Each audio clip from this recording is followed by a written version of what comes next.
Good morning, everybody. I'm going to continue reading from C.S. Lewis's The Great Divorce, and we're on to chapter 3.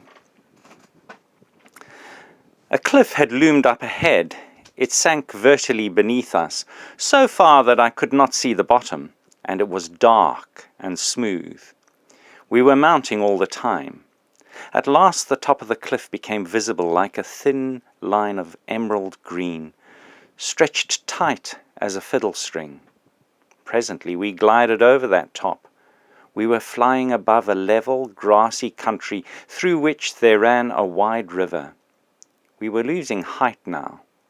Some of the tallest treetops were only 20 feet below us. Then suddenly we were at rest. Everyone had jumped up. Curses, taunts, blows, a filth of vituperation came to my ears as my fellow passengers struggled to get out. A moment later, and they had all succeeded. I was alone in the bus, and through the open door there came to me in the fresh stillness the singing of a lark. I got out. The light and coolness that drenched me were like those of summer morning, early morning, a minute or two before the sunrise.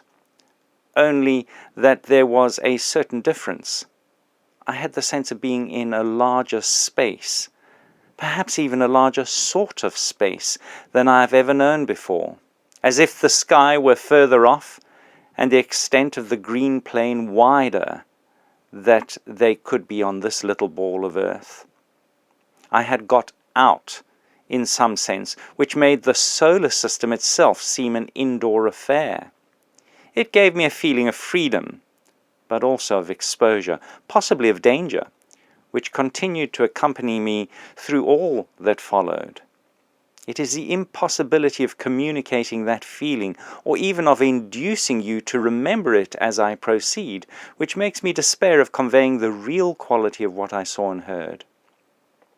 At first, of course, my attention was caught by my fellow passengers, who were still grouped about in the neighborhood of the omnibus, though beginning, some of them, to walk forward into the landscape with hesitating steps. I gasped when I saw them. Now that they were in the light, they were transparent, fully transparent when they stood between me and it, smudgy and imperfect opaque when they stood in the shadow of some tree. They were, in fact, ghosts, man-shaped stains on the brightness of that air. One could attend to them or ignore them at will, as you do with the dirt on a window pane. I noticed that the grass did not bend under their feet. Even the dewdrops were not disturbed. Then some readjustment of the mind or some focusing of my eyes took place, and I saw the whole phenomenon the other way round. The men were as they had always been, as all the men I had known had been perhaps. It was the light, the grass, the trees that were different, made of some different substance, so much solider than things in our country that men were ghosts by comparison. Moved by a sudden thought, I bent down and tried to pluck a daisy which was growing at my feet. The stalk wouldn't break. I tried to twist it, but it wouldn't twist. I tugged till the sweat stood out on my forehead, and I'd lost most of the skin off my hands. The little flower was hard, not like wood or even like iron, but like diamond. There was a leaf, a young, tender beech leaf, lying in the grass beside it. I tried to pick the leaf up. My heart almost cracked with the effort, and I believe I did just raise it. But I had to let it go at once. It was heavier than a sack of coal. As I stood, recovering my breath with great gasps and looking down at the daisy, I noticed that I could see the grass not only between my feet, but through them. I also was a phantom. Who will give me words to express the terror of that discovery? Golly, thought I, I'm in for it this time. I don't like it, I don't like it, screamed a voice. It gives me the pip. One of the ghosts had darted past me back into the bus. She never came out of it again as far as I know. The others remained uncertain. "Hi, mister," said the big man, addressing the driver. "When have we got to go back?" "You need never come back unless you want to," he replied. "Stay as long as you please." There was an awkward pause. "This is simply ridiculous," said a voice in my ear. One of the quieter, more respectable ghosts had sidled up to me. "There must be some mismanagement," he continued. "What's the sense of allowing all that riffraff to float about here all day? Look at them. They're not enjoying it. They'd be far happier at home. They don't even know what to do." "I don't know very well what to do myself," said I. "What does one do?" "Oh, me. I shall be met in a moment or two. I'm expected. I'm not bothering about that." "But it's rather unpleasant on one's first day to have the whole place crowded out with trippers. Damn it, one's chief object in coming here at all was to avoid them." He drifted away from me, and I began to look about. In spite of his reference to a crowd, the solitude was so vast that I could hardly notice the knot of phantoms in the foreground. Greenness and light had almost swallowed them up. But very far away I could see what might be either a great bank of cloud or a range of mountains. Sometimes I could make out in it steep forests, far withdrawing valleys, and even mountain cities perched on inaccessible summits. At other times it became indistinct. The height was so enormous that my waking sight could not have taken in such an object at all. Light brooded on the top of it. Slanting down thence, it made long shadows behind every tree on the plain. There was no change and no progression as the hours passed. The promise, or the threat, of sunrise rested immovably up there. Long after that I saw people coming to meet us. Because they were bright, I saw them while they were still very distant, and at first I did not know that they were people at all. Mile after mile they drew nearer. The earth shook under their tread as their strong feet sank into the wet turf. A tiny haze and a sweet smell went up where they had crushed the grass and scattered the dew. Some were naked, some robed.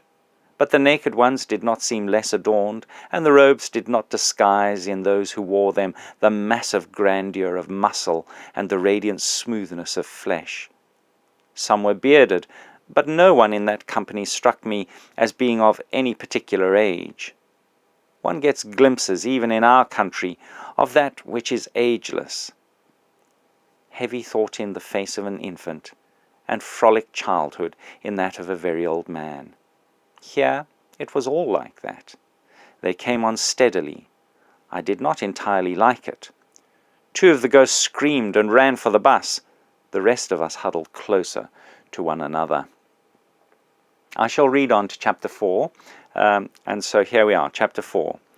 As the solid people came nearer, still I noticed that they were moving with order and determination, as though each of them had marked his man in our shadowy company.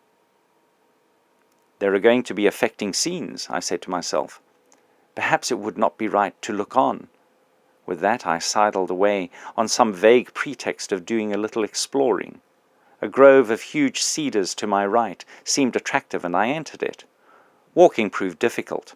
The grass, hard as diamonds to my unsubstantial feet, made me feel as if I walked on wrinkled rock, and I suffered pains like those of the mermaid in Hans Andersen. A bird ran across in front of me, and I envied it. It belonged in that country and was as real as the grass. It could bend the stalks and spatter itself with the dew. Almost at once I was followed by what I have called the big man. To speak more accurately, the big ghost. He in his turn was followed by one of the bright people. "Don't you know me?" he shouted to the ghost, and I found it impossible not to turn and attend. The face of the solid spirit, he was one of those that wore a robe, made me want to dance. It was so jocund, so established in its youthfulness. "Well, I'm damned," said the ghost. "I wouldn't have believed it. It's a fair knockout. It isn't right, Len, you know. What about poor Jack, eh? You look pretty pleased with yourself. But what I say is, what about poor Jack? He's here, said the other. You will meet him soon, if you stay. But you murdered him. Of course I did. It's all right now. All right, is it? All right for you, you mean? But what about the poor chap himself, laying cold and dead? But he isn't. I've told you. You will meet him soon. He sent you his love. What I'd like to understand, said the ghost, is what you're here for, as pleased as Punch, you, a bloody murderer, while I've been walking the streets down there and living in a place like a pigsty all these years. That is a little hard to understand at first, but it is all over now. You'll be pleased about it presently. Till then, there's no need to bother about it. No need to bother about it? Aren't you ashamed of yourself? No, not as you mean. I do not look at myself. I've given up myself. I had to, you know, after the murder. That was what it did for me. And that was how everything began. Personally, said the big ghost with an emphasis which contradicted the ordinary meaning of the word, personally, I'd have thought you and I ought to be the other way round. That's my personal opinion. Very likely we soon shall be, said the other, if you'll stop thinking about it. Look at me now, said the ghost, slapping its chest. But the slap made no noise. I gone straight all my life. I don't say I was a religious man, and I don't say I had no faults. Far from it. But I'd done my best all my life, see? I'd done my best by everyone. That's the sort of chap I was. I never asked for anything. That wasn't mine by rights. If I wanted a drink, I paid for it, and if I took my wages, I'd done my job, see? That's the sort I was, and I don't care who knows it. It would be much better not to go on about that now. Who's going on? I'm not arguing. I'm just telling you the sort of chap I was, see? I'm asking for nothing but my rights. You may think you can put me down because you're dressed up like that, which you weren't when you worked under me, and I'm a poor man.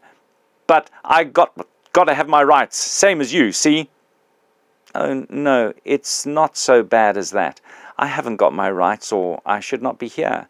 You'll not get yours either. You'll get something far better. Never fear. That's just what I say. I haven't got my rights. I always done my best, and I never done nothing wrong, and what I don't see is why I should be put below a bloody murderer like you. Who knows whether you will be? Only be happy and come with me. What do you keep on arguing for? I'm only telling you what sort of chap I am. I only want my rights. I'm not asking for anybody's bleeding charity. Then do, at once. Ask for the bleeding charity. Everything is here for the asking, and nothing can be bought. That may do very well for you, I dare say, if they choose to let in a bloody murderer all because he makes a poor mouth at the last moment. That's their lookout. But I don't see myself going in the same boat as you, see? Why should I? I don't want charity. I'm a decent man, and if I had my rights, I'd have been here long ago, and you can tell them I said so. The other shook his head. You can never do it like that, he said. Your feet will never grow hard enough to walk on our grass that way. You'd be tired out before we got to the mountains, and it isn't exactly true, you know. Mirth danced in his eyes as he said it. What isn't true? Asked the ghost sulkily. You weren't a decent man, and you didn't do your best. We none of us were, and none of us did.